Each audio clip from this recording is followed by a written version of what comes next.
Dead on the spot ang babaeng angkas sa isang motorsiklo matapos mabangga ng oil tanker sa Quezon City. Sugatan naman ng rider na kasintahan niya. Paliwanag ng driver ng oil tanker, matulin at biglang sumulpot sa kanyang harapan ang motor. May unang balita live si James Agustin. James. Ivan, good morning. Sa bahaging ito na Elliptical Road nangyari yung aksidente kaninang madaling araw na kinasangkutan nga ng isang motorsiklo at isang oil tanker. Labis ang paghihinagpis ng mga kaanak ng babaeng nakaangkas sa motorsiklo na nasawi sa insidente.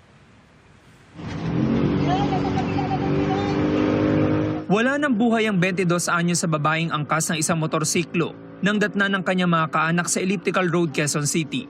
Ang motorsiklo na bangga umano ng oil tanker, mag-aalauna na madaling araw kanina. Nagtamo ng galos sa kamay at paa ang motorcycle rider na kasintahan ng biktima. Hawak-hawak pa niya ang pares ng tsinelas ng kanyang girlfriend.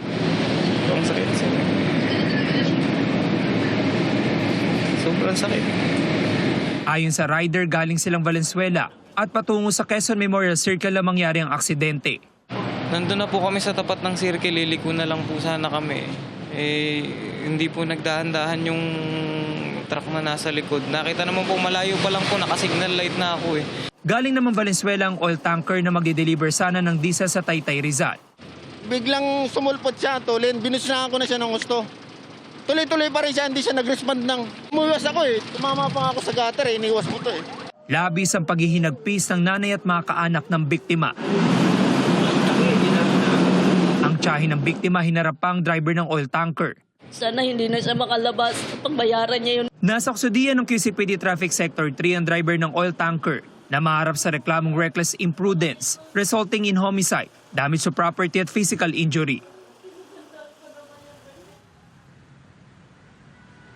Samantala, Ivan, nakatakdang sumailalim sa inquest proceedings yung driver ng oil tanker ngayong araw.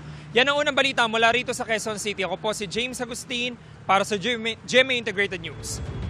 Kapuso, huwag magpapahuli sa latest news and updates. Mag-iuna ka sa balita at mag-subscribe sa YouTube channel ng GMA Integrated News.